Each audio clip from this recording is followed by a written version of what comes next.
താലി eternal wedding collections by Chungath jewellery. ഇതെല്ലാം എന്റെ കല്യാണത്തിന് വാങ്ങിയതാ. വാവ്, ഇതെവിടുന്നാ?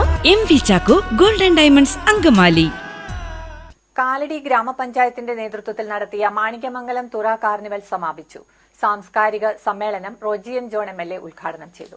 മാണിക്യമംഗലം തുറയോട് ചേർന്ന് നടത്തിവരാറുള്ള കാർണിവൽ സമാപിച്ചു. സാംസ്കാരിക സമ്മേളനം റോജിയൻ ജോൺ MLA ഉദ്ഘാടനം ചെയ്തു. എന്തായാലും പുതിയ പഞ്ചായത്ത് ഭരണസമിതി അധികാരത്തിൽ വന്നു കഴിഞ്ഞപ്പോൾ തന്നെ നമ്മൾ ഈ നിർദ്ദേശം വീണ്ടും മുന്നോട്ട് വെച്ച് കഴിഞ്ഞപ്പോൾ അതിനെ സർവാത്മന സ്വാഗതം ചെയ്യുകയും സർക്കാർ ഒരു പരിപാടി പ്രഖ്യാപിച്ചു. ഒരു പഞ്ചായത്തിലെ ഒരു ടൂറിസം കേന്ദ്രം എന്നുള്ളൊരു പദ്ധതി.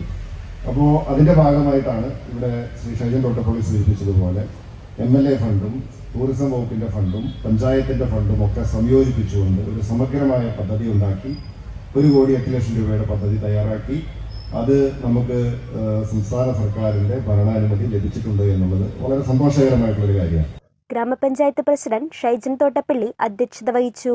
8 ലക്ഷം രൂപയുടെ 1,07,85,000 രൂപയുടെ പദ്ധതിക്ക് നമുക്ക് സർക്കാരിൽ നിന്ന് അനുമതി ലഭിച്ചിട്ടുണ്ട്. പദ്ധതി ടെൻഡർ ചെയ്തു. താമസം വിന തുടങ്ങും. ഡിസംബറിൽ തുടങ്ങണം എന്നുള്ളതായിരുന്നു നമ്മുടെ കാഴ്ചപ്പാട്. പക്ഷേ 1 മാസം കൂടി ഡിലേ വന്നിരിക്കുകയാണ്. സ്റ്റാൻഡിംഗ് കമ്മിറ്റി ചെയർപേഴ്സൺമാരായ ഷിജി വർഗീസ്, അമ്പിളി ശ്രീകുമാർ, വാർഡ് മെമ്പർ ഷീജ സെബാസ്റ്റ്യൻ, പഞ്ചായത്ത് അംഗങ്ങളായ ബിനോയ് കൂരൻ, ശാന്ത ബിനു, PK കുഞ്ഞപ്പൻ, സ്മിത ബിജു, ഷാനിദ നൌഷദ്, സിജു